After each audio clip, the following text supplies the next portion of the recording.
IB economics, a firm sets output in order to maximize revenue, and maximize revenue is when MC equals MR, because that's when it reaches maximum revenue.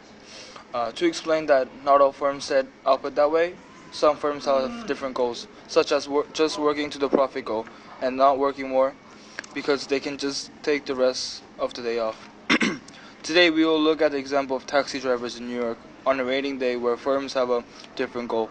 On a rating day, the taxi drivers would have more customers, therefore more revenue. But instead of working more to earn more profit, they quit once they reach the goal, the quota. Because once they reach the quota, they can rest for the rest of the day. To explain that, we assume firms set output where MC equals MR in order to maximize profits or minimize losses. Firms set output where MC equals MR because that point maximizes profit. That's why we assume all firms set output at MC equals MR. Profit is at maximum when marginal revenue equals marginal cost. MR is the additional revenue obtained from selling out one or more unit.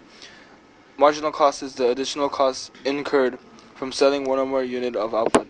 If marginal revenue exceeds marginal cost, expand production. If marginal cost exceeds marginal revenue, decrease production. When marginal revenue equals marginal cost, profits are maximized. The taxi drivers knock off earlier on rainy days because they only need to work as long as it takes to reach the targeted income each day, and on rainy days, they can enjoy the rest of the day off earlier. In other words, for taxi drivers, the goal is to reach the target income, which is also the quota. Since they have a targeted income per day, we assume that the taxi drivers have guaranteed profits.